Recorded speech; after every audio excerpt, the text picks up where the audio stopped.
Hello, this is a guy who likes fanfiction and is too lazy to read, so here is Liege in audio form. Check the description for the links to the author. Chapter 21, The Mourner of Atlanta I.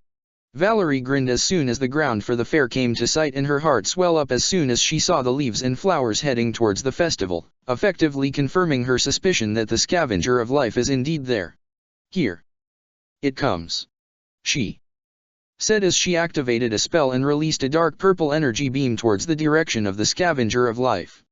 There you are, she said as soon as she landed. Geezer, she said as soon as the dust dissipated, revealing a frail old woman sitting on one of the benches in the fair.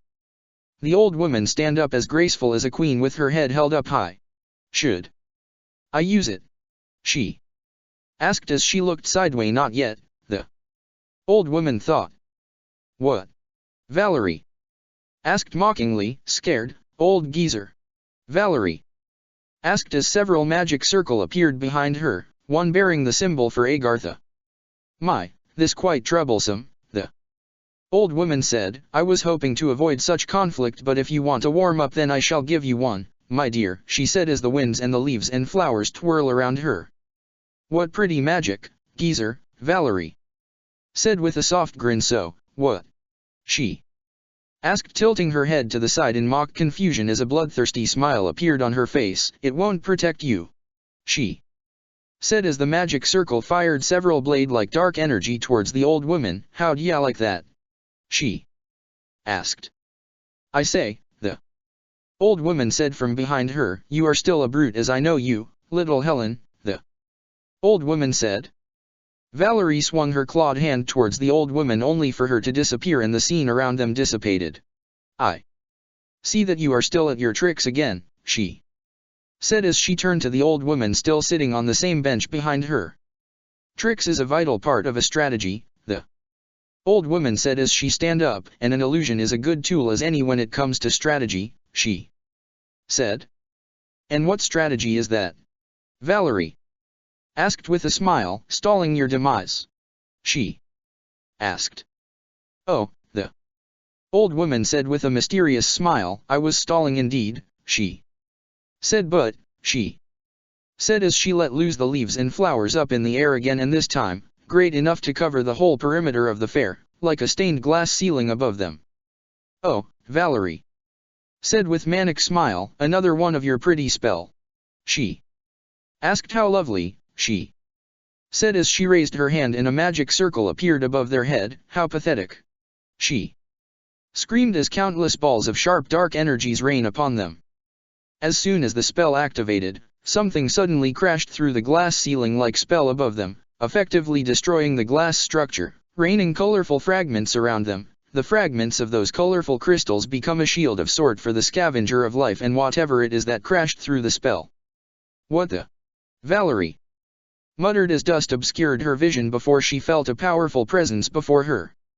Greetings, Ms. Valerie Helena Regnus, a familiar feminine voice said as the dust slowly dissipated. Allow me to reintroduce myself to you, she said as the slowly dissipating dust revealed a white-clad figure wreathed in white and green flame and light. I'm Byleth Eisner, Archbishop of the Church of Ceros and of all Fodlan, the vessel of the progenitor god of Fodlan, Suthes, Byleth said as the fog completely disappeared, revealing the Archbishop in all her divine glory. And I'm here to defeat you, she said as she pointed the sword of Creator towards Valerie. I didn't sense her coming, Valerie thought, but how? She asked before realization hit her. Wait, that kid, she thought as her eyes landed on Shay, who is now standing in front of the scavenger of life with his sword ready for battle. Could he be the one who caused a disruption on my senses, since he might be able to overwrite the Archbishop's presence? She thought. No, he might be Epimon's vessel, but he can't cover the Archbishop's presence, Valerie thought. So, the only explanation I can come up with is, she thought, so, that spell is a jamming spell and an illusionary spell, she said, a spell to mess with my senses and to put me into an illusion to distract me, huh? Valerie asked. Nicely done, old geezer, she muttered. So, here to be beaten again, Archbishop? Valerie asked. If so, she said, I can just give you one again, she said, if you ask nicely, that is, she said. I would, Byleth said, but I feel like beating someone today, she said. Tell me, mourner of Atlanta, Byleth said, why do you want to kill the scavenger of life? She asked. Why else but to purge this world of Agarthans, Valerie said. I say, Byleth said, you and I have the same goal, she said. Then, why in the world are you standing in my way? Valerie asked. Because the scavenger of life is a harmless denizen of Agartha, therefore no desire to be involved in the current conflict between Nabatea and Agartha, Byleth said. Valerie's eyes flashed a dangerous red upon hearing her say that. Are you even hearing yourself? She exclaimed, an Agarthan, harmless. Valerie exclaimed in contempt, you only say that because you don't know how those bastards destroyed everything, destroyed lives of innocent bystanders. Valerie exclaimed, and you have a gall to tell me that this old geezer is harmless. She spat. Not every Agarthans are aggressive, Byleth said, some are simply living going about their way in this world, she said, we have no reason to hunt them down. Byleth said. You don't, Valerie said, but I do. She said. You might have a qualm about the Agarthans and all, but not all of them seek to harm another person, Byleth said. You are talking bullshit at this point, Archbishop. Valerie shouted, every single one of them are the cancer of this world. There is no such thing as a harmless Agarthan. She said, they deserve to be slaughtered to the last, men and women to their old, to their spawns. Valerie ranted, and you will not stand in my way, your grace. Valerie said as she suddenly splits in several duplicates of her, instantly surrounding Byleth. Byleth looked around before she stole a glance where Shay is.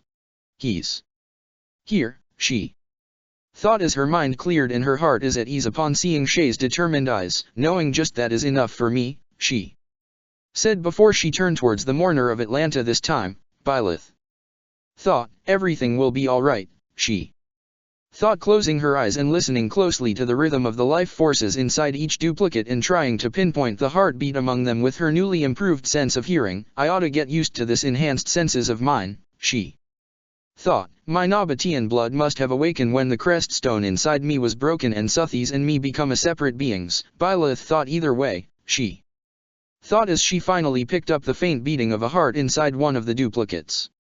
Take this, Valerie shouted as her and her duplicates readied a big fireballs to fire at her. Die, Archbishop, she shouted. I found it, Byleth thought as she dodged the oncoming attack by jumping up as Fireball followed her on her ascent. She turned just in time to disperse the fireball with a swing of her sword. More.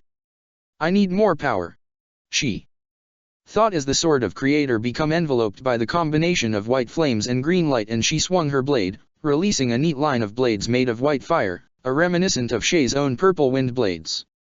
Valerie was surprised for a moment before she dodged away at the oncoming stream of white flames towards her before Byleth followed it down using the stream of flames to cover her before slamming her sword on the ground, creating shockwave before the ground crack, and white flames spurted from cracks from the ground and instantly started to engulf the surrounding area around Byleth.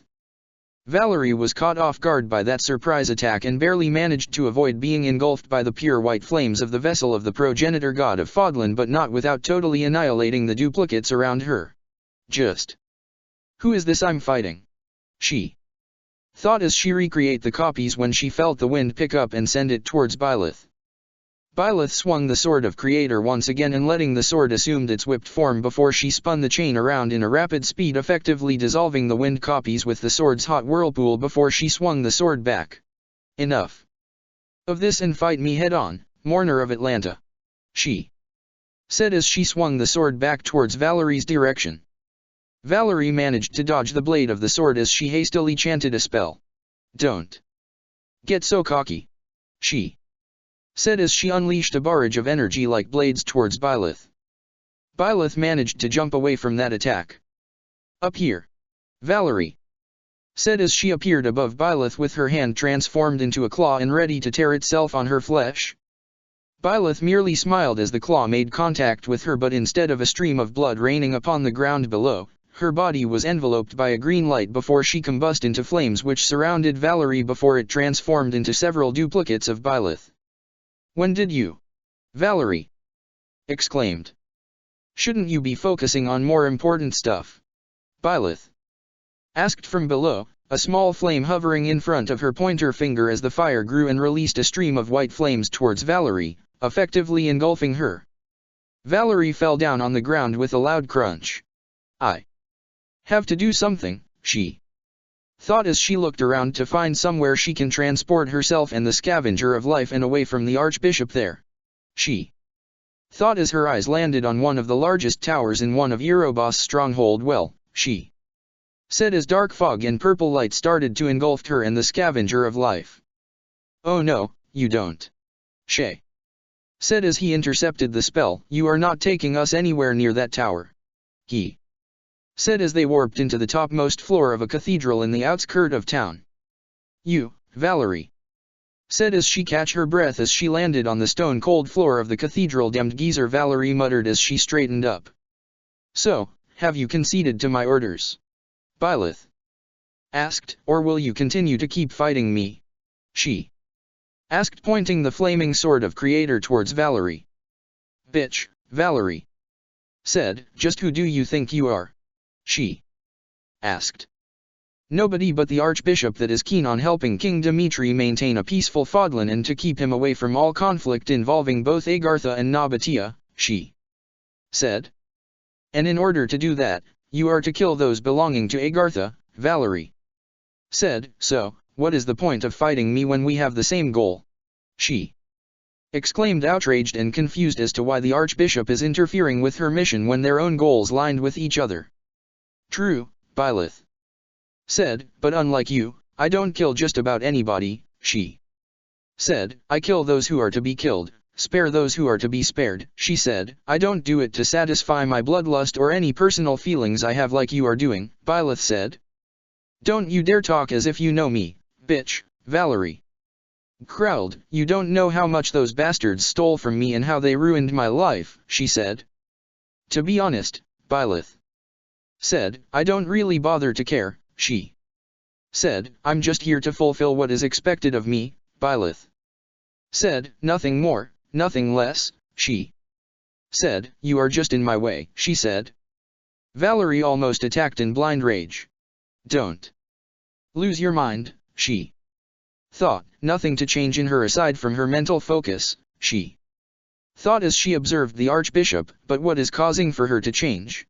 Valerie thought as she looked around for any clues for the Archbishop's change in her demeanor when her eyes landed on Shay. "Well," she thought, "isn't that romantic?" she thought as she pieced the puzzle together before she started chanting and a magic circle appeared above them before either the Archbishop's knight or the scavenger of life can disrupt or interfere with the spell.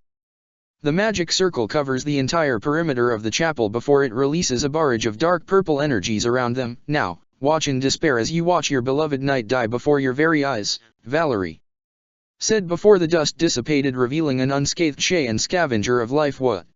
she thought before she felt Byleth making a move and successfully covering the sword of Creator with the shield she managed to procure. "You think that I'm dumb enough to leave Shay and the scavenger of life unprotected?" Byleth asked before she slashed on the shield with a small explosion to break the shield and throw Valerie off her feet. The green aura started to cover Byleth again to shield her from the rain of dark purple energy, but Valerie is unfortunate enough to receive the brunt end of her spell, thus deactivating it as it hit her. "Aren't you full of surprises, boy?" the old woman said. "You even brought my spell nullifying ring," she said. "I wonder how you came to have it in your possession, boy?" the old woman asked. "It's just luck that I managed to get my hand on it during our fight with Erebos," Shay said with a grin. "Do you want it back?" he asked. "You can keep it," the old woman said. "Thank you," Shay said before he felt the floor they are standing on crack under their weight, and it's only then he realized the extent of the damage the spell have caused around them. The floor they are standing on collapsed underneath them, making them fall down from the topmost floor of cathedral and down to the floors below. Shay looked frantically to look for something to hold on to before Shay saw Byleth jumping headfirst after them. Byleth managed to grab the scavenger of life and throw her to the still intact balcony before she comes barreling down towards him. Shay. Byleth called out as she reached out her hand to Shay outstretched ones. Shay caught glimpse of the mourner of Atlanta firing several fireballs towards them as she kept her grip tight on one of the beam. Damn it, Shay muttered as he quickly grabbed Byleth's hand and pulled her to him as quickly as possible. Byleth softly made contact with Shay's armored chest just in time for the fireball to dissipate as soon as it made contact with the perimeter with the ring's radius. Shay, dispel the barrier, Byleth said as Shay intertwined their fingers together. I need to at least break our fall, she said. I can't, Shay said looking at the smug smile Valerie have as she readied another fire spell to shot at them the moment Shay dispels. She is waiting, he said. At that moment, the scavenger of life walked away and made sure that Valerie saw them move away from her. Valerie turned her attention towards the old woman, ignoring the archbishop and her knight. She went after the scavenger of life. Shay said. Byleth looked at their intertwined hand as an idea hit her. Shay, dispel the barrier now, Byleth said. Shay obliged and removed the barrier. Right, Byleth thought as she closed her eyes. Shay is here, there is nothing to fear because he is here, she thought. All I have to do is unfold the presence I felt during my escape from Zara's and the moment Suthis manifest in this world, unfold the power of the progenitor god. She thought, I can do it, Byleth stated as the green aura around her morphed into something and Suthis' power started to change inside her.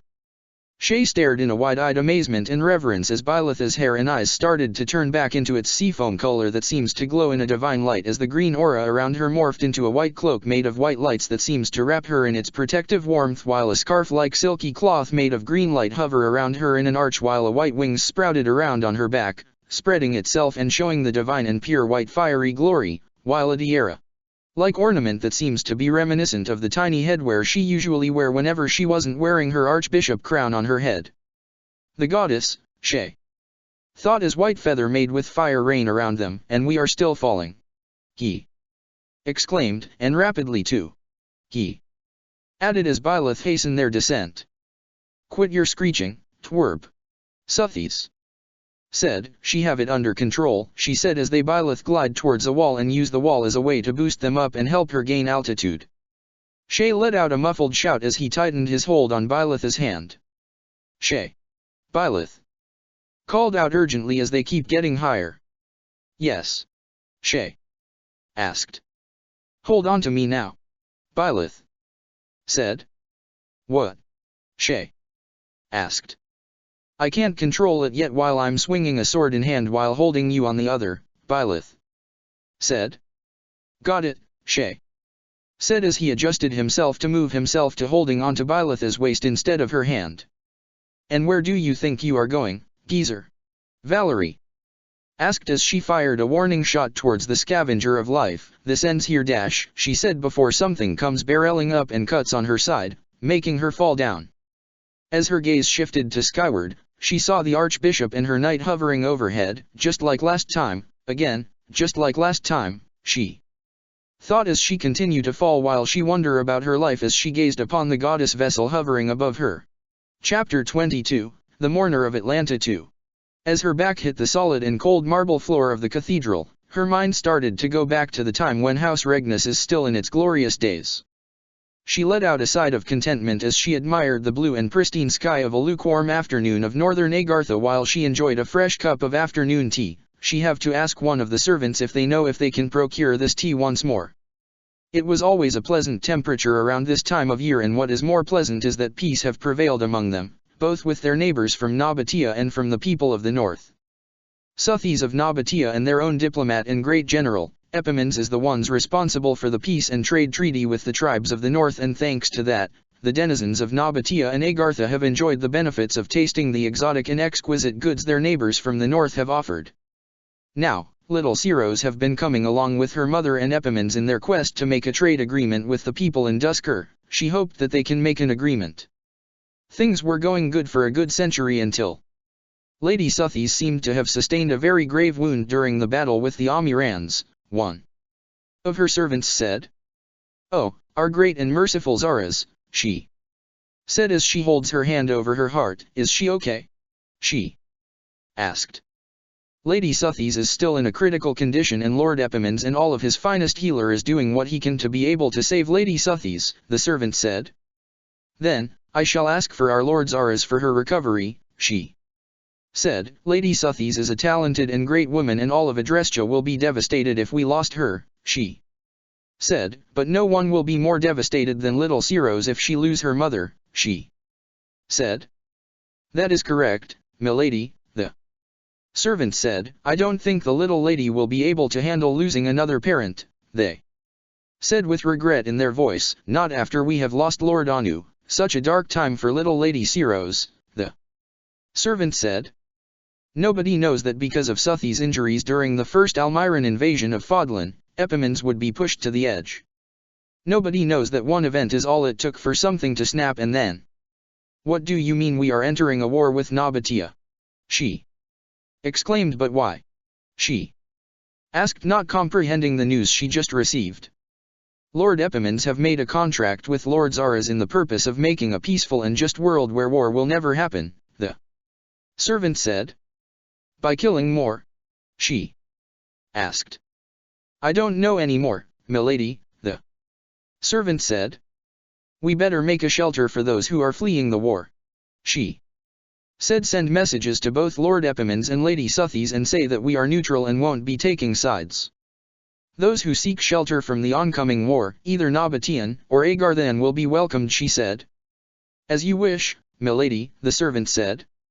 And after the massacre that consumed Agartha after the 3,000 Years' War, Agartha, with the leadership of that demmed bastard Thales, ordered the massacre of House Regnus after the Zonado massacre, for the sole reason of providing shelters for the apostates and the beast during the 3 millennia war. Never mind that Epimans declared that no harm or conviction will come to pass towards House Regnus, or that Sotheis promised that no harm will come to her house even if she sheltered the Agarthans that is fleeing the war. She watched as she felt her blood pooling underneath her. The sounds of people screaming and begging for mercy as they are all massacred or worse, both young and old, men and women, those who have found a haven in her home as they fled the massacre of Zonado, Agarthans and Nabateans alike was massacred, her family and the Nabateans, her people who just wanted to have a peaceful life and away from the conflict. And she is there laying hopelessly as she feels cold and weak, hopeless to do something, weak to be able to stand up and fight, hopeless to protect and help all of them. And those damned bastards keep sneering at her to mock her weakness. Sneering as they all slaughtered these hopeless and innocent people of Nabatea. I'll kill you all. She shouted in disdain. I'll kill you all. I swear it on my ancestor's name, she said. And everything went dark after that, and when she comes to, she is covered in blood, both hers and of those bastards. Dead bodies and severed head of her fellow Agarthans littered the floor of her home. Blood, too much blood, blood on the wall, on the ceiling, on the floor. On her. As she realized that, she let out a loud and broken maniacally laugh that seems to echo endlessly across the silent and death-infested hallway.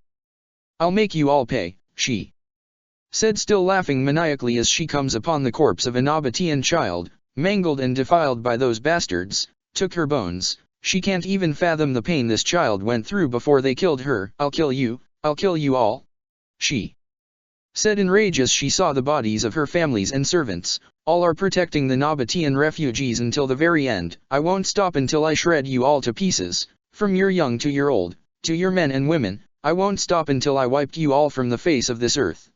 She cried out to the dark and starry sky with a laugh. So, let me kill you. She shouted as her eyes glowed. A dangerous red and dark purple lines appeared on her body, illuminating her now pale skin, making her more demon than woman. Hair becomes a dark purple fire. Let out a loud roar to the sky, and before her whole body was consumed by the fire. As Byleth take them out of the old cathedral, a dark purple fire emerged from the cathedral, swallowing everything in sight. Along with the vision of the fire, a wailing screech of a woman can be heard emerging from the fire in the cathedral. What is that? He asked as he stared in both fear and awe at the great flame before them. That's the essence of every Agarthans, the old woman said as Byleth landed on one of the roof of the houses from the distance. Where does it come from? He asked. The stone hearts of us Agarthans, the old woman said as she put her hand over her heart. So, like a crest stone? He asked. Kinda, the old woman said, the same but different, she muttered as she looked at the raging flame that is rapidly spreading around the cathedral. We have to act fast now, Byleth. Suthies said. Why? Byleth asked. That flame is a danger if it's spread further. It will consume everything in its wake, and it won't stop until it consume everything, Arvel said. Is that an Agarthan thing again? Byleth asked tiredly. Kinda, yes, Arvel said. Can we just do something about it? He asked impatiently. All right, Byleth said. So, we have to cut the mourner of Atlanta down? She asked. Not necessarily, Arvel said. What do you mean? Byleth asked.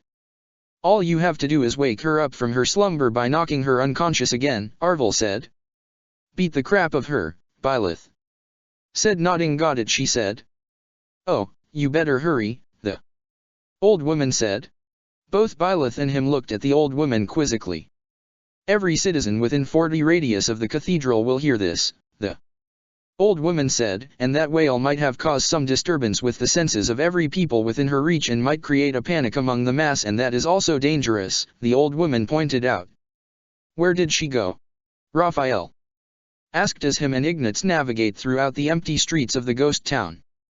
For all we know, Ignatz said as he looked around in search for Valerie. She is already done here and have already left, he said downheartedly. But what if she wasn't? Raphael asked. What if she is still in town fighting, or worse, he said, and she doesn't have anywhere to go, Raphael said worriedly. Well, Ignatz said before he was interrupted by loud sound of an otherworldly wailing coming from the direction of the old cathedral on the foot of the mountain. The old cathedral, he said. Then, let's go and help her, Raphael said as he ran towards the direction of the cathedral. But how about Professor Ignatz asked. We can talk to her about sparing Miss Valerie, Raphael said, but right now, we have to go and bail her out of trouble, he said. All right, Byleth said as she summoned Suthi's celestial robe and wings. We'll fly towards the fire, she said. You need someone underfoot, right? He asked. As usual, yes, Byleth said with a nod as he heard Suthi's and Arvel grunt in annoyance. All right, he said with a nod. It would be my pleasure, Your Grace, he said as he held out his hand. Byleth abruptly looked away as her hair turned back into its dark teal shade and the celestial robe and the wings disappeared. What's wrong? He asked, confused at her sudden hesitation. It's the problem of she doesn't have a good grasp of her own power yet, Suthi's said. So, yes, Suthi's said. He suddenly felt his cheeks heating up at the realization. I'm going to hold on to you, all right, he said as he tried to find a good spot to grab, ones that won't make Byleth think that he is taking advantage of their current predicament as a way to be handsy with her. To his surprise, Byleth is the one who pulled him to her, thus giving him face full of her talents. Wait, he said as his eyes was glued to her chest, and he is nose deep into it too, if he may add. Lower, Byleth said. Not there, she said, pushing his head lower to her stomach. Pervert. Are you using this as an excuse to dash? She said. You are the one who pulled me in, he retorted. It was an accident and I don't even have a full idea what is happening until I made contact with them, he said. It's almost like you did it intentionally, he stated. As if, Byleth said. Besides, you enjoyed it anyway, she added. He is about to say more. I say, Suthi's said, do bicker after we take care of things and have the mourner of Atlanta on her senses, she said. Do prioritize the task and you two can talk it out, or better yet Arvel said. Don't, Suthi's said, saying that now will only make my vessel confuse and might even affect her performance in this battle, she said with a sigh. Arvel hummed in agreement. What? Byleth asked as the celestial robe and wings materialized. Nothing, Arvel. And Suthies said. Byleth prepared herself to jump up. You guys are weird, she said as she jumped up and glided towards the flame. The scavenger of life was left there flabbergasted by the argument she witnessed. Young people. Can we really do it? He asked. We can, Byleth said with a final certainty on her voice. I'm counting on you, she said as they glide down to avoid a stream of fire before he used Shadow Flash to avoid the other oncoming attack in rapid succession. I won't let you down, he said softly as they get nearer to the giant flame. Activate the ring on my signal, Byleth said as she glided down again as several stream of fire fired at them, dodging every single one of them before a fire in a shape of a hand as it made a move to grab at them. Now, Byleth said. He nodded and activated the ring, effectively nullifying all of their spells and magic, and that includes his Shadow Slide and Shadow Flash as well as her Divine Pulse and her Celestial Robe and Wings. All right, Byleth said as she pointed the of Creator towards Valerie's direction as they came barreling down. For the first time, he saw another being with the similar powers as him in their most dangerous and destructive form. Valerie's glowing red eyes landed on them as Byleth hit her with her sword. The scavenger of life watched in relief as the flames started to fade and the sky of the dusk started to turn back into its crimson and purple shades. They did it. Chapter 23, The Mourner of Atlanta 3. So, you are done being the Archbishop for today? A masculine voice asked. I'm ready to hibernate into winter after a hot meal and a warm bath, A feminine voice said. You are welcome to join me, she said. The masculine voice laughed softly before being joined by an elderly chuckle. Thank you, but I will decline, Your Grace, he said. Valerie groaned as she felt every sore muscle she have gained during the duration of the day. Quit your yapping, she said to the two oh-so-familiar voice. Oh, you are awake, Byleth said. Good, she said. So, you let me live? Valerie asked. Only because you are not really harming Fodlan, and even if you do kill indiscriminately, you are still not worth killing over nothing, not when you can be a strong ally for our cause, Byleth said. And what make you think that I would help you? Valerie asked.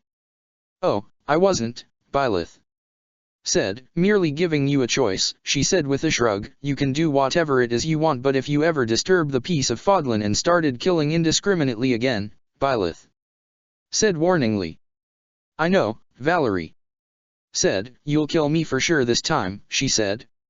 Yes, Byleth said. So, consider your next course of action smartly and carefully, or one wrong move then I'll have you buried 12 feet under, she said. Geez, you are starting to sound like those stifling and uptight so-called lords of old Adrestia, Valerie said. No offense, Suthies, she said. None taken, little Helen, Suthies said. The old woman took a step forward. And I assume you are here to exact vengeance on me? Valerie asked. Not at all, child, the old woman said. Then, what do you want? Valerie asked. I want to say that, the old woman said, you have give up this quest for vengeance, she said. Careful, geezer, Valerie growled. This pointless and unnecessary rage within you is not worth it, the old woman continued. Not as a reason for living, nor for fighting, nor for dying, she said. All of it was in the past and you should learn to let go and forgive yourself, the old woman said, since those who died that night have never blamed you to begin with, she said. Not when you did your best to provide refuge for them in the time of turmoil and in time of their needs, the old woman said. Are you hearing yourself, geezer? Valerie exclaimed. They killed innocent bystanders that day. Men and women, young and old, they massacred them and I was helpless to stop them, Valerie said weakly. This journey of mine is dedicated to exacting revenge for their sake. For them to find peace and justice in the next life, to make amends for my failure to protect them that night. She said as she closed her eyes and saw that poor little Nabatean girl. Byleth's eyes were unreadable at that. Then, why don't you live for something else, little Helen? The old woman asked. Live for something other than vengeance. Valerie muttered as she thought of the impossible. But what? Valerie asked. The old woman hummed thoughtfully. That is for you to find out, little Helen, she said, and hopefully, you can finally find peace and happiness after a millennia of living with this guilt and regret, the old woman said. I assume, Byleth said, everything is fine on your end, scavenger of life, she said. All things considering, the old woman said as she shot a sideway glance at Valerie, who is currently pulling the sheet wrapped around her closer. I say that things have turned out great, she said. Will you be all right, madam? He asked. I will be, the old woman said. I have been living for a long time now and I somehow still survived, she said, and I won't allow myself to die until I get to fulfill my wish, the old woman said before she turned towards Byleth and Suthies. I give you my thanks, Suthies, and to you too, your grace, she said, as well as to you and your vessel, Epimens, the old woman said, turning to them. It's an honor, scavenger of life, Byleth said. A pleasure, madam, he said. The old woman turned to him and Arvel. I have a little piece of advice as thanks to you and your vessel, Epimens, the old woman said. Next time, please lecture your vessel about the matter of the hearts and of women, she said with a chuckle. We don't want a repeat of last time, the old woman said, and I might not be there to smooth things out again between your vessel and Suthi's vessel, the old woman said. You don't have to remind me, Arvel said with a chuckle. And as for you, boy, the old woman said, turning her eyes to him once more. Yes? He asked.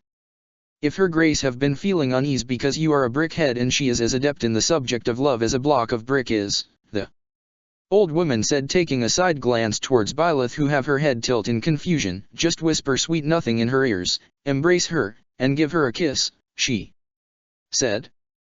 He can feel his cheeks heating up before he looked at Byleth, who also turned red at the suggestion. Well, I'll take my leave and let you two figure it out, all right, the old woman said with laugh. She did notice that the two young ones did not try to deny or repulse her suggestion. Well, I best be on my way, the old woman said, until we meet again in the intertwining roads of destinies, she said. Until then, old friend, Arvel said. See you soon then, the mage of Lake Tutates, Suthies said. Merlin, she said. Wait a minute, Byleth said. What did you just call her, Suthies? She asked before she looked towards the old woman, who is now currently being surrounded by leaves and flowers under the setting sun, as the flower seems to rip away the spell, revealing the old woman's true form. A striking old man with trimmed beard and mustache, dressed in a garment suitable for a warrior nobles from the tales of yore. Such silly children, the white-haired man before them said before he disappeared with a gust of wind and into the now night ski. He is always a handsome geezer, Valerie muttered adoringly. And yet, you still tried to kill him, Byleth muttered under her breath. Now, that is done and over with, she said. Suthies have some words for you, she said. Are you going to condemn me for failing your people, Fellstar? Valerie asked. Not at all, Suthies said. In fact, I'm here to say that you can let go now, she said. You say that as if it was easy, Valerie said. I know, Suthies said, but it needed to be said, little Helen, she said solemnly. I don't want to see you get killed by my vessel one day, Suthies said. Why spare me when you can just run me through with that blade of yours?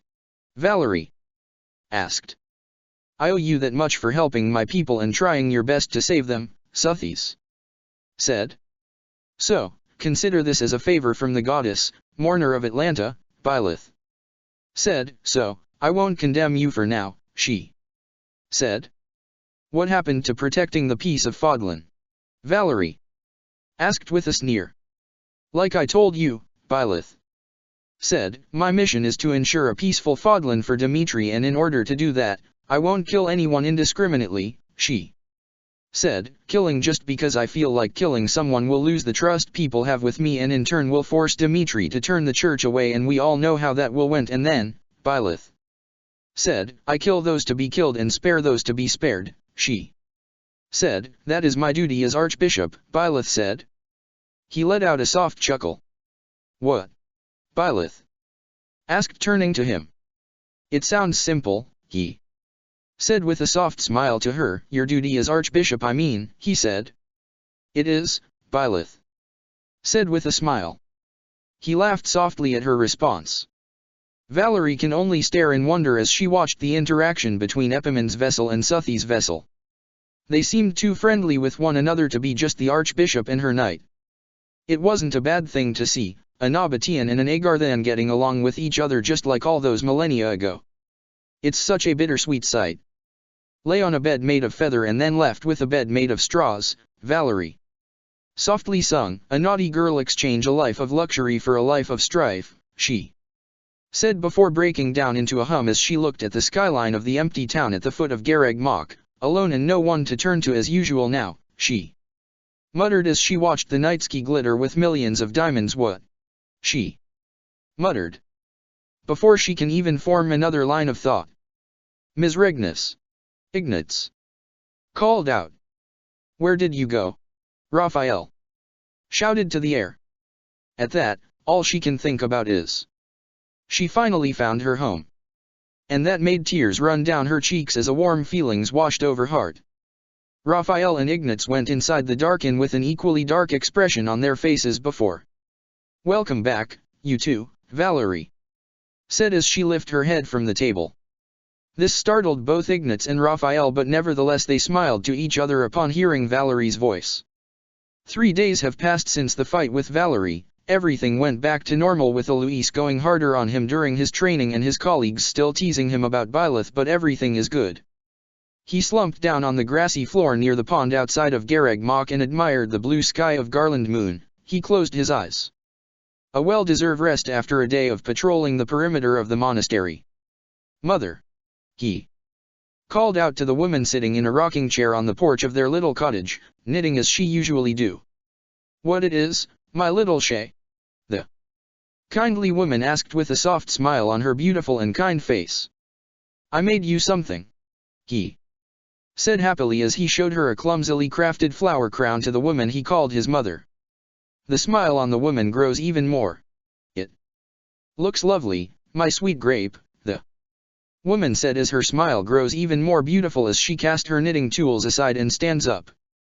The smile made his chest swell in pride. Would you mind putting it on me, my dear? The woman asked as she kneeled in front of him. He smiled and put it over the woman's head. Do I look pretty now, my sweet grape? The woman asked. You look more pretty than before, he said with a toothy grin, showing the adorable gaps between his teeth. As he opened his eyes, he smiled as the memories of his youth comes to mind. Times when it was simple. Before he can even think about it, his eyes begun searching for flowers. He was immediately greeted by the most beautiful smile he ever saw as soon as he entered the audience chamber to report to Byleth. The smile in turn made him smile and made the fatigue he felt earlier disappear. You're back, Byleth said happily, trying to stop herself from running towards him with all the knights, nuns, and monks inside the audience chamber watching them. He can hear several giggles and chuckle as he walks towards Byleth. I'm here to give you a report, Your Grace, he said with a bow. Right, Byleth said as she grabs his hand and guide him towards her office. As soon as the door shut behind them, he started to give her the usual report of the patrol he just conducted. Thank you, Shay, Byleth said after he finished reporting to her. He bowed before he relaxes and walks towards her. What? Byleth asked as she looked up at him. He said as he fiddled with the flower crown behind his back. I want to give you something, he said as he took a deep breath as gathered his courage before he put the flower crown over her head. Shay? Byleth asked in surprise as she touched the flower crown. It's Garland Moon and well, he said as he looked away to hide away his blush. It's tradition to give one to someone special to you and, he Said, "You are that someone to me," he said, hitting himself internally for not putting a more eloquent words for what he really think of her. "I apologize if I crossed a line with this and," he said before he heard Byleth giggle. "It looks lovely, Sir Gallant, and great night," Byleth said with the most enchanting and most mesmerizing smile he have seen yet. "Does it look good on me?" she asked, sweeping her bangs to the side. His heart skipped a beat and the world suddenly becomes brighter. "You look beautiful, Your Grace," he said, laughing softly in relief as he leaned his forehead over hers. And he heard the most beautiful melody that have ever graced his ears as Byleth laughed softly while he felt a pair of arms wrapping around his neck, pulling him closer to her. Maybe he'll start bringing back flowers to her whenever he went back from a patrol or on a mission. Seeing her smile and happy like this is one of his guilty pleasures. Chapter 24, Each of Their Feelings. "Can you please stop pouting in my presence, Your Grace?" Flame asked. "It will make me age much faster," she said. Seath nods in agreement. "Flame is right, Your Grace," he said. "Pouting tend to make a person older than they are," Seath said, "and you must understand that you can't show favoritism with the knights," Seath said as he pinched the bridge of his nose. "They already have this conversation a million times already since Shay arrived in the monastery." "Yeah," she retorted. "Then, how do you explain Ria's favoritism towards me?" she asked. "First, she think that you might be Suthi's," Seath said before glancing at the pendant of the necklace around Byleth's neck. "The glowing stone that housed the progenitor god of Fodlan, and then, you are basically her granddaughter," he said. "And she asked.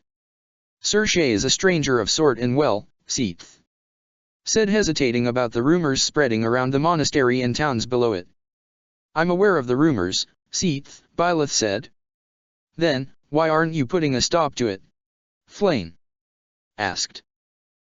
She said, still confused why she let the rumors fester instead of denying any claims that she and Shay are involved in an intimate and inappropriate conduct that was expected from the Archbishop and her knight. "It would be a waste of breath," she simply said, and she wasn't just making excuse. Denying a rumor like that when she and Shay are basically together 24/7 will more likely make things worse. Or perhaps, Flame said before a teasing smile appeared on her face, "You rather like that the rumors is spreading," she said. That made her pause in what she is currently thinking. "What's that supposed to mean?" she asked. "Think about it," Flame said cheerfully, clapping her hands together. "If the rumors that the Archbishop and the gallant and strong Sir Shay is involved in an explicit and secretive romance with each other, then other suitors for him won't come and try to take him away from your side," she said. "It wasn't like that," she said, turning red. "He can like whomever he like, I won't care," she declared. "In fact, if ever he asked me to officiate his wedding," she said, swallowing a lump suddenly forming in her throat. "The thought of Shay marrying someone else bothers her." "I will gladly do so," she said weakly. "So, you found the idea of another having him repulsive, huh?" Flame said with a smirk. "No," she said. "If he ever introduced me to his future wife, then," she said as the pain shot up in her chest again at the thought of Shay with someone else, "I will gladly give him permission," she said weakly. "Why the hell is it so hard to stomach the thought of him with someone else?" she thought. "This feeling is unpleasant," she thought. Flame laughed softly as she watched her cousin and former professor losing her own mind. "If you don't like the idea of someone else being with him," Flame said, "why don't you just get together with him?" she asked. She can feel her cheeks heating up. "Get, why you mean, be a sea couple?" she asked. Become couples with Shay and then, we can, hold hands all the time and I can hug him whenever I want," she said as she feels her heart being warm and feeling it beating rapidly at the thought of all the things she can do when she and Shay did become a couple. Flame can practically see steam coming out of Byleth's ears and emanating from her from how much she is blushing. "This, oh, Professor," she thought laughing softly as she watched Byleth go over herself. She have been living as a warrior and have decided to give herself to duty as archbishop, that she even declined Dimitri's proposal to her, but now, she thought happily and sadly at both the thought of Byleth finally able to let herself be a normal woman and sadness because this would be hard to watch for Dimitri, knowing that Dimitri have been trying for Byleth's heart for a while now and showing no signs of giving up. Watching Byleth falling in love with someone else would surely hurt Dimitri, since she knows that the king have been in love with Byleth since the day he first laid eyes on her. I'm happy, but I hope Byleth wouldn't ignore Dimitri's feelings for her, not now that she is falling deeper in love with Shay. She thought before her eyes falls onto the necklace that Suthies now resides in. Wouldn't have hurt you to at least lecture Byleth about love, Auntie. Flame thought. Byleth is such a late bloomer in regards of love, she thought in amusement, that she isn't aware that she is falling in love with her oh so gallant and strong knight in shining armor. Flame thought, this will be another juicy gossip to share with Manuela. She thought happily. Your Grace, Shay called out from outside. And Flame watched Byleth's whole face light up in happiness the moment she heard his voice. Shay. Byleth greeted happily as soon as she opened the curtain and the window of the carriage. What is it? She asked as Shay ride beside the carriage.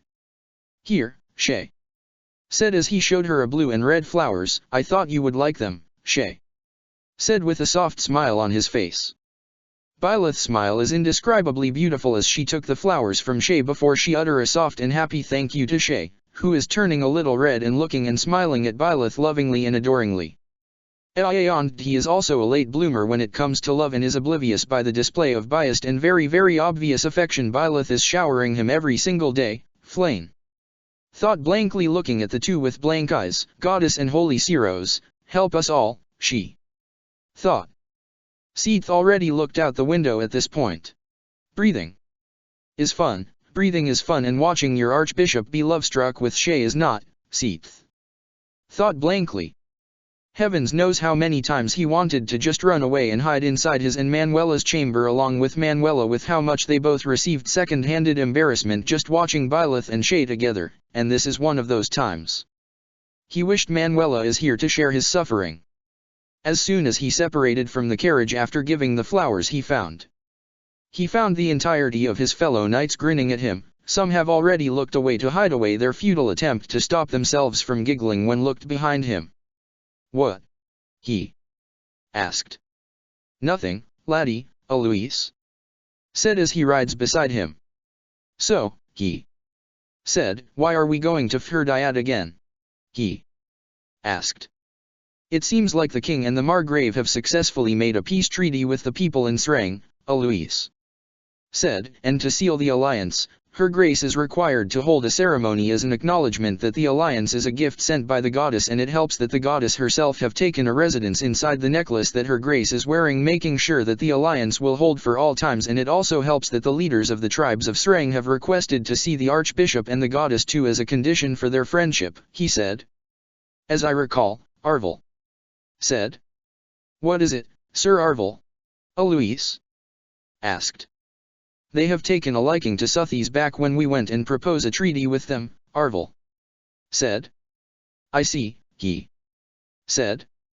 Well, Her Grace is nervous about this, Alois said, so, it's a good thing you are here to calm her nerves, laddie, he said with a hearty laugh. And why would she be nervous? He asked as he looked at the carriage. I mean, Her Grace is one of the most charismatic individual I've ever known, he said. She is easy to love, he added softly. Alois just chuckled at the last statement. I know she is, laddie, he said softly. All of us in the Knight of Ceros knows, he added softly. Any man that would have her affection would be lucky, he said forlornly. Alois sighed at that. And what would you do if she ever find a partner suitable for her? He asked. One that adored and loved her with all their hearts and all of their souls, he said. What would you do? Would you get in that person's way, or would you let them be happy together? Alois asked. He thought about this. Even if he wanted to make Byleth happy himself, he knows that he have nothing to offer to the woman who already obtained the world and would have gained everything she wanted if she so desired them, and so, even if he did hold affectionate feelings towards his beloved Liege, all he can do is watch as someone else made her happy and to wish her all the happiness in the world. As long as she is happy, he is happy. You are a fool, Arvel muttered. Am I? He asked. Yes, Arvel said. I'm only stating the truth, he said. What good am I if I can't offer her the world like many of her suitors? What good would it be if I only burden her heart more than I already have? He asked. Arvel only gave him a sigh. Well, laddie, Alois asked, waiting for his answer. If she is happy then I'm happy, he said. And he meant it. Even he managed to have her in the end. What would it be good for if she is unhappy with him? And he can't get too attached to Byleth because he is her knight, therefore, his feelings should not go beyond that of sense of duty towards her. She was awoken by a soft knock on her window. The first thing she noticed is that the temperature is cooler than normal, and she immediately knows that they are in Faergus now, and the fact that the carriage have stopped is probably one of the knights knocking to notify her to get ready since they are nearing Thirdiad and to give them a few minutes or two to rest.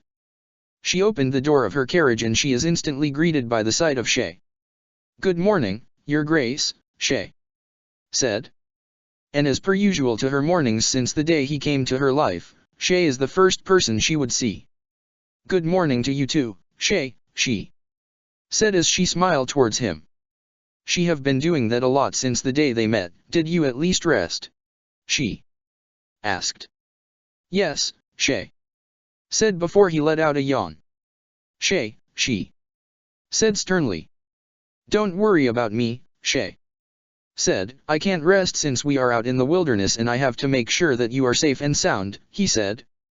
But, she said, trying to reason with him. Hey, it's okay, Shay said, knowing you have slept peacefully and safely throughout the night, then, that's enough to energize me. He said happily, because I know that I'm doing a good job keeping you safe. Shay said with a toothy grin.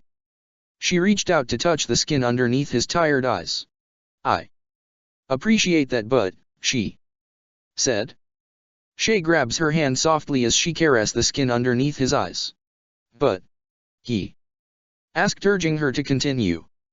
But I don't want you to overwork yourself on my behalf, she said as she removed her hand and started sliding it to his chest. It just wasn't worth it if you fall ill for my sake, she said as she lay her head on his chest. The cold armor covering it is a bit of an annoyance to her, but she take what she can get, or worse, she added as she wrapped her arms around his waist.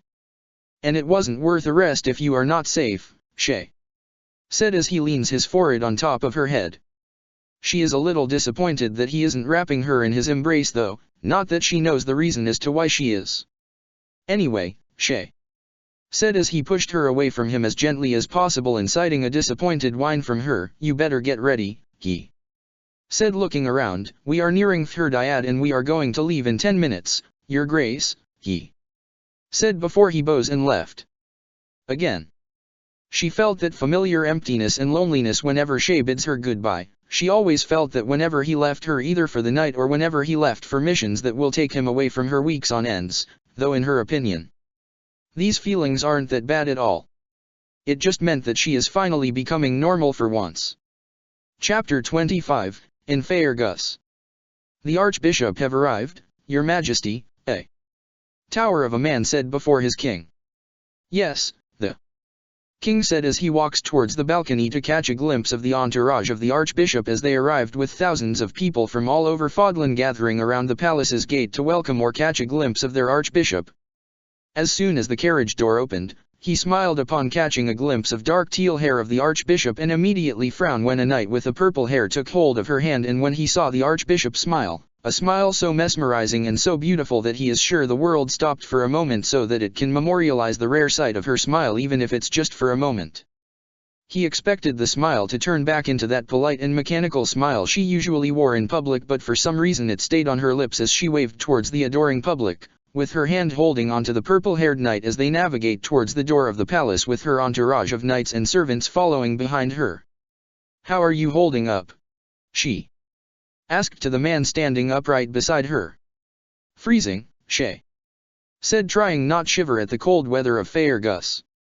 But it's summer already, she said. It should be warmer in the mornings and the afternoons, she said. Besides, I'm melting right now, she said as fan herself with the paper she is holding to prove her point. Are you kidding me? She exclaimed in shock. It's like -2 digits here, he said. If I can guess, Suthies said. I say it's around 6 degrees now, she said. That's too cold to be summer, she said. You should come here in the peak of winter and maybe we can make a grape popsicle out of you, Arvel chimed in. Oh, that made me want to eat a peach sorbet, she said, clapping her hands together. In this temperature? She asked skeptically. Hey, I'm craving something sweet and cold, plus the sorbet won't melt at all, Byleth said. I say that's a win-win for me, she stated. I admire your optimism, Your Grace, she said before he shivers in his boots. Well, if you are freezing over there, she said, smiling mischievously at him, you can always come closer to me, she said. I'm happy to warm you up, she said. I appreciate the offer, but I'll have to decline the offer for purposes that I pretty much love being beside you and would prefer not to be demoted from knighthood and get kicked out of the monastery by Seath dearest, she said. Byleth giggled at that. We really need to stop giving our Seath dearest so many headaches, she said. How about you tell that to the enemies next time? She asked. You mean, she said, clearing her throat, gracious fiend, may I perchance request that you halt your evil intentions upon thy home and let me finish the service for once, she said. And let us escape Seath wrath for once, she added. They both stared at each other for a while. Yeah, she said with nod, we probably need to add that, she said. Absolutely, she said. They might understand if we mention about Seath's wrath, he said, and his 3 hours lecture of horror. He said, gasping. Suthies, help us all, she said dramatically. Oh, the horror of 3 hours of lecture from him, she said, swooning like an actress. Oh, the pain, she said, swooning like an actress, before they both burst out laughing about their little inside joke about how she never managed to finish a single service since the fight with Eurobos without shortening it or passing it to Seath or even putting Suthies on the podium to finish a service while they both take care of whatever trouble have blessed them that day. How can she forget the day she left Suthies to finish the service when they went to took care some of the fell beast that the fight with Valerie have attracted? She have an earful of both Seath's and Suthies' wrath. I hope we are not interrupting something, Your Grace, a smooth voice said happily with a hint of teasing. None whatsoever, she said as she stands up to greet the newcomers. Long time no see, Margrave Gautier, she said with a smile. She bowed as soon as the Duke, the Margrave, and the King entered the room alongside the King's retainer. And who might this be? Sylvain asked, looking towards She. Oh, right, she said. This is the newest addition to the Knight of Siros, she said. He is Sir She said, introducing her favorite person, next to Eloise and her father, in the whole of Fodlan. Oh, Sylvain said. So, you are the infamous knight that saved her grace from a bunch of bandits in the woods, he said. Crash into me and pinned on the ground, actually, She said. She elbowed him a little at that. And you be must quite skilled to be able to impress the Archbishop into knighting you the very next day, Sylvain said. I lose a bet, She said. 2 times with her, he said. Hey, it makes your life a lot easier, she said. By easier, She said, you meant that I already went into 2 major battles with you, fought a lot of battles with some fell beast after each battle and left me to be a moving target during the mock battle, he said. You got stronger and you managed to bring the 3 houses in unity because of your brave sacrifice that day, she said, and you better prepare for a rematch during the Battle of the Eagle and Lions at Gronder Field, she said, remembering how the students is screaming vengeance for the humiliation they received at his hands, and if the Shay like dummies in the training ground is any indication. And you never bother to mention that before, Your Grace? Shay asked. A lot of things happened during the course of Great Tree Moon, Hap-Straying Moon, and the other half of Garland Moon, she said. Do you blame me for forgetting? She asked. Actually, Shay said no. He said. Right. She said. You win this round, Your Grace, Shay said with a resigned sigh. When did I ever lose to you? She asked. I'll beat you yet, Shay muttered. We'll see, Sir Gallant and Strong Knight, she said with a soft giggle before she turned to the other 4 men in the room. It's nice to see you after so long, Dimitri, she said, turning towards the king. As I have the pleasure of seeing you again, Your Grace, Dimitri said. She can feel that things are a little tensed between them still, and she understand him, and things is growing too complicated for her to deal with Dimitri right now, since her eyes wander towards Shay, who is standing still as a statue. I heard the wonderful news of your success in forming an alliance with Srang, she said, trying to make the tense atmosphere between her and Dimitri disperse. I congratulate you for your success, Dimitri, she said with an approving smile. She saw Dimitri grimace at the way she smiled at him. Dimitri said. Thank you, Your Grace, he said. She nods before she turned to Shay.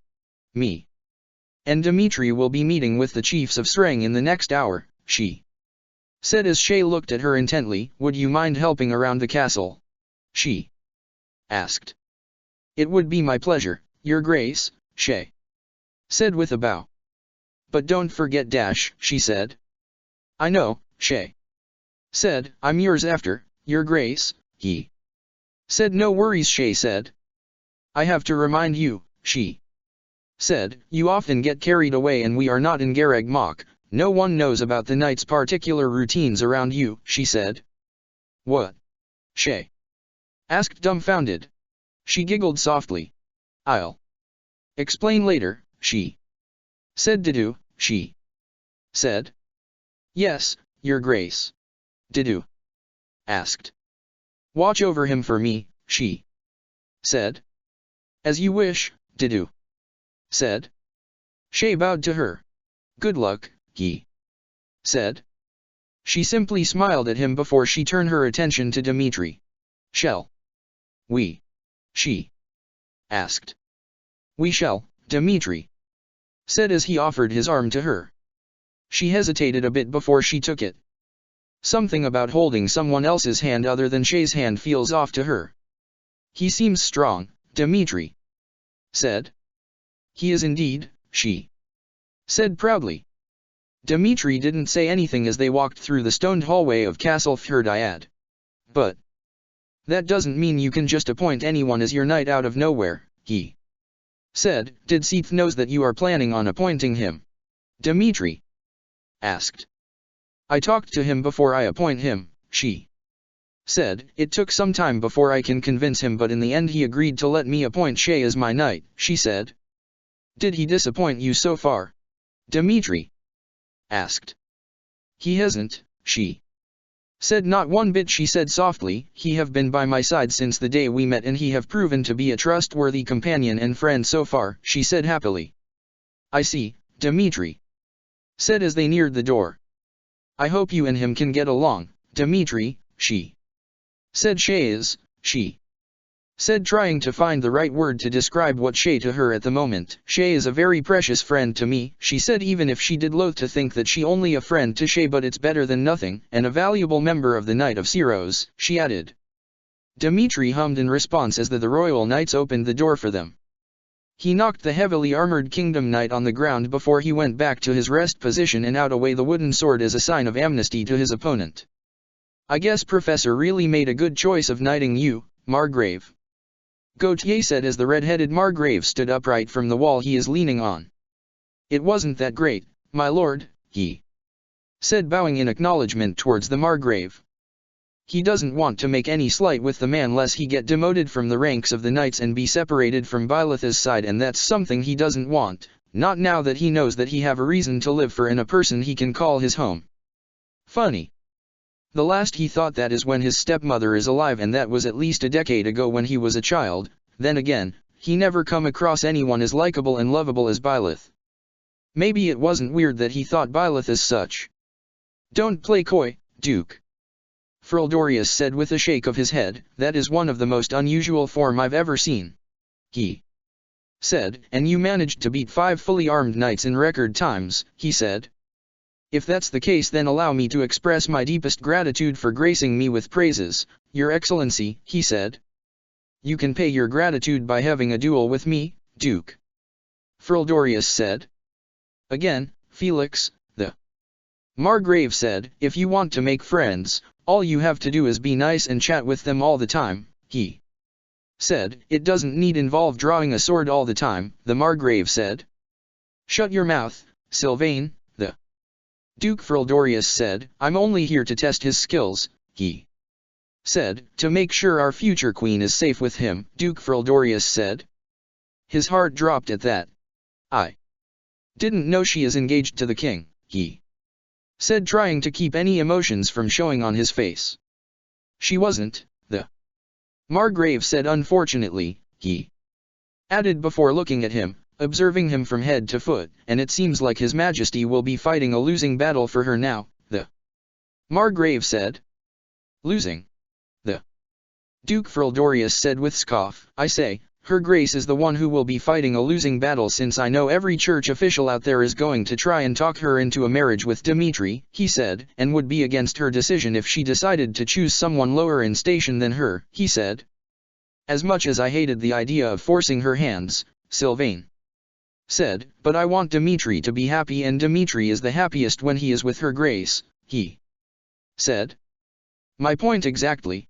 The Duke Frildorius said, love can come later in their marriage, and Professor loves Dmitri enough not to resent him for being the reason why both the kingdom's nobles and the church's officials forced her into a marriage, he said, and we all Dmitri love her too much to hurt her, and he would have given her the world if she ever would ask him, the Duke Frildorius said.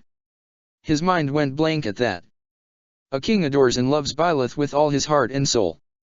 A king that can offer her the world if she were to ask him for it, reach for the stars for her, and give her everything she wanted. And he wasn't even surprised about that. Who wouldn't want to gain her affection and her love for themselves?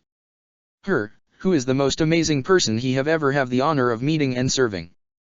As long as she is happy, he is happy. And he would see to it that she will be happy for all her days. Check the description for the links to the author.